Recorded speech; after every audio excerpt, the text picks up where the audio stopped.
Thank you very much for having me.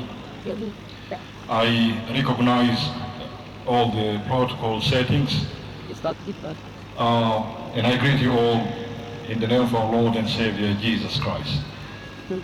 On behalf of the leadership, the people of Greater Equatorial Region, as announced, it's my great honor and privilege to be here today to witness this special ceremony marking the funeral prayers of our hero, our son, and our leader and our liberator, General David Majur.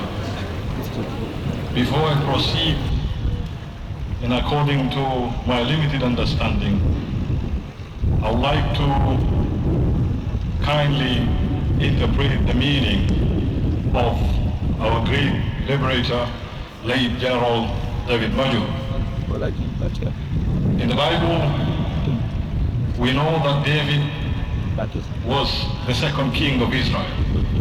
And the word David in the Bible means the beloved one. And I do believe that late General David is a beloved one, and your presence here today in this big crowd is a clear testimony to that. When we talk of Majur, according to my understanding, Majur means a foreigner. Died in Nasser.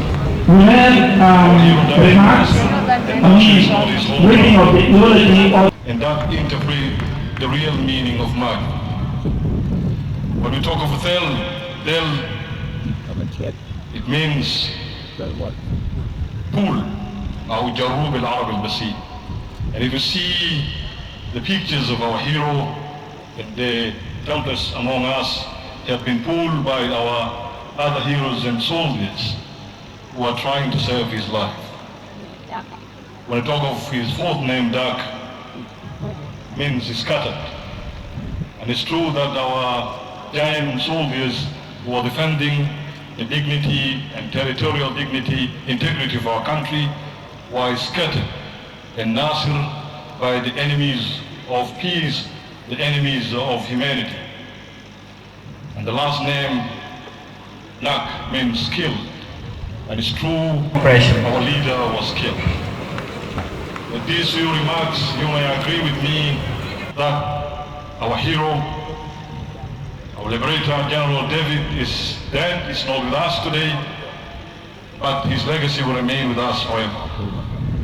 نعم نحن حزينين برحيله، نحن حزينين بموت هذا القائد الراحل ديفيد، لكن نحن كحكومة وكشعب جنوب السودان نحن فخورين جدا بشجاعته وفخورين جدا بأنه هو مات في خدمة الوطن. With these few remarks, I would like to extend sincere words of condolences and sympathy on behalf of the Greater Equatorial Region to our government, our people, and special condolences to the family of late David. And I would like to say that we will remain in full support to you in any means. And it is our wish that the death of late General David will be a signal or a sign of peace in our country, a strength for us as a government to defeat our enemy, and also the unity to all of us. I urge for the family to remain close to Almighty God, to continue praying to Almighty God, and to remain united. And with these few remarks, may the Lord Almighty raise the soul of our hero David in eternal peace, and thank you very much.